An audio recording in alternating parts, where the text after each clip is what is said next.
Listen. Comprends que ça me semble juste. Comment pouvez-vous continuer une bataille avec laquelle vous savez, avec laquelle vous n'avez rien à voir? Et vous savez, comme vous l'avez dit, si c'est commencé comme quand les grands-parents de mon copain Josh, ça leur arrive. Mais à ma connaissance, cela ne nous est jamais arrivé. Nous avons grandi au même endroit, traitant avec les mêmes personnes. Nous n'avons pas été traités différemment des enfants blancs.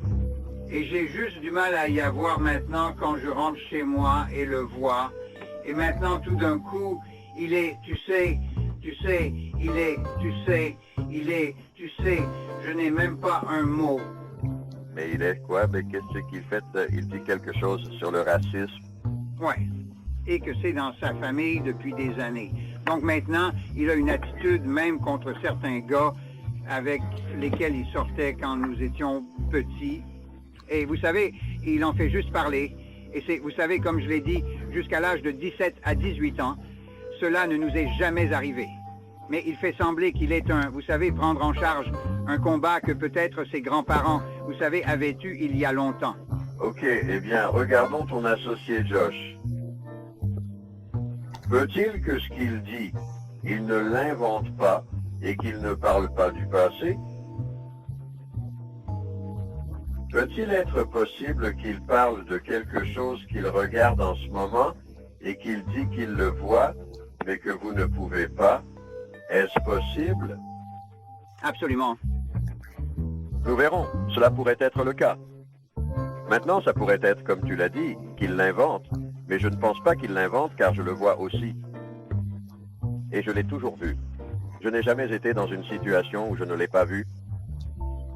Maintenant, si je le cherchais et qu'il n'était pas là, et c'est quelque chose de différent, j'ai entendu des gens dire ça, eh bien, je regarde la même chose que vous regardez, mais je ne vois pas ce que vous voyez. Et je dis, oui, je sais que c'est la trahison de la façon dont fonctionne le racisme. Parfois, vous pouvez le voir. Dans mon livre sur les questions raciales, je dis que beaucoup observent ce que peu voient. Voir quoi? Voir ce qu'ils regardent. Vous le regardez, mais vous ne le voyez pas comme une illusion optique. Mais si vous le cherchez constamment, alors vous veuillez dire que c'est comme on le dit. Mais vous ne pouvez le voir que s'il est là, sinon vous l'inventez. Dans ce cas, personne ne devrait le faire. Eh bien, c'est ce que je dis, mais vous me dites il y a juste une seconde que vous le cherchez. Eh bien, si vous cherchez à voir si quelque chose est raciste, vous êtes constamment, vous savez, vous...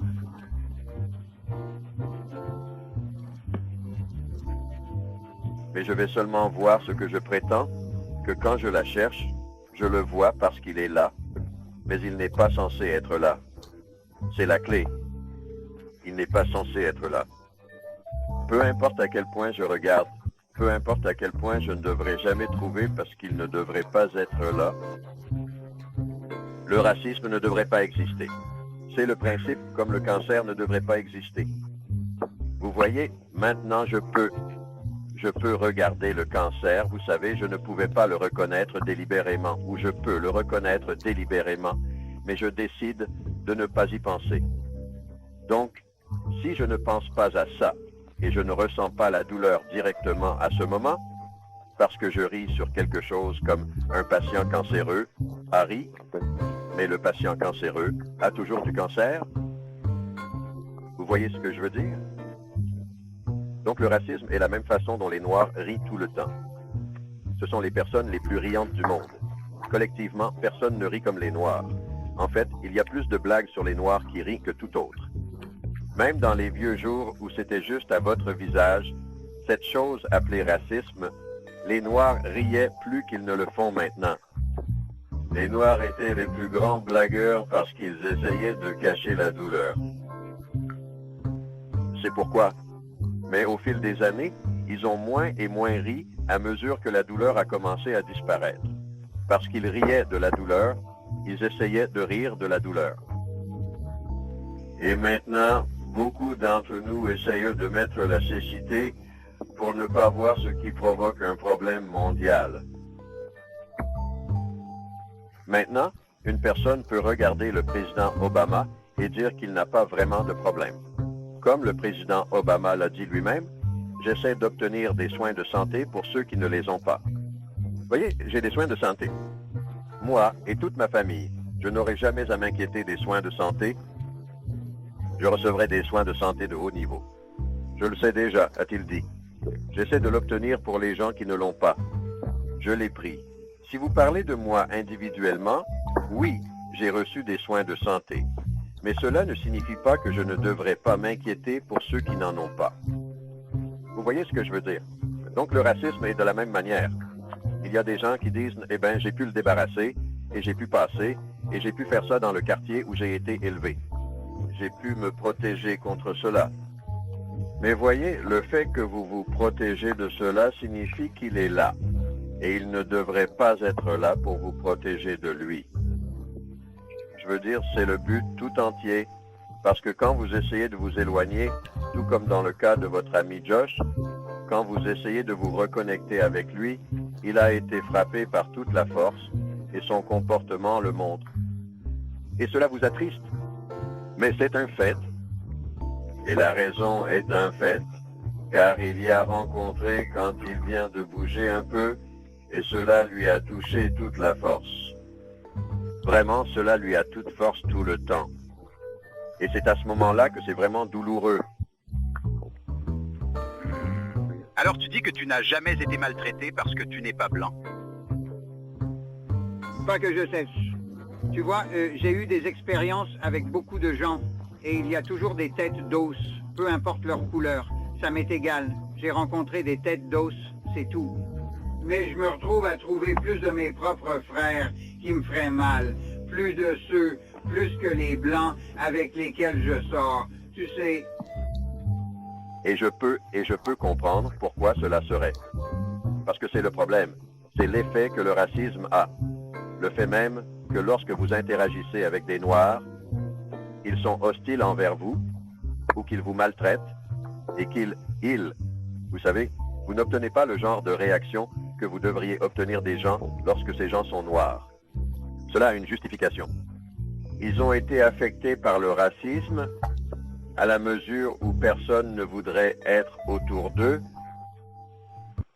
Et cela a du sens parce que le système raciste lui-même produit des Noirs que personne ne veut être autour, y compris d'autres Noirs. C'est l'effet du racisme lui-même. Ce n'est pas seulement quelque chose qui s'est passé parce que les Noirs ont cette particularité qui les fait des monstres et des monstrosités. Non, c'est un système qui fait ça. Les Noirs, par leur nature sous le système de suprématie blanche, sont donc transformés en créatures dont personne ne veut être autour, y compris les Noirs eux-mêmes. Ils ne veulent pas être autour des autres et ne peuvent à peine se supporter. Mais tu dois te faire face, il n'y a aucun autre endroit pour échapper. Si tu es toi-même, que peux-tu faire de plus? Et donc vous le tournez vers l'extérieur parce qu'il n'y a nulle part d'autre que de le tourner vers l'intérieur. Dans ce cas, vous seriez toujours suicidaire, ce qui est vraiment ce que sont les Noirs. Nous ne franchissons simplement pas cette étape additionnelle. Les Noirs sont extrêmement suicidaires parce qu'ils ne peuvent pas se supporter. Ils ne peuvent supporter ni les autres Noirs, ni eux-mêmes, car en voyant les autres Noirs, ils voient leur propre reflet et ne peuvent accepter leur image. Parce que nous avons déjà été transformés en créatures qui ne méritent pas d'être autour de quoi que ce soit. Mais le système l'a fait. Nous ne sommes pas nés ainsi. Nous sommes tous nés de ces petits enfants curieux, à yeux grands, mais nous sommes devenus monstres et monstrosités. Je suis moi-même une monstrosité. Le fait même que j'en ai cette conversation en 2009 prouve que je suis une monstrosité. Quelle est une abomination? Une abomination est une créature en dysfonctionnement total, déséquilibrée. Une personne au centre de problèmes complexes, apparemment insolubles, c'est malheureusement une véritable abomination. Moi aussi. Tant que le système de suprématie blanche existe,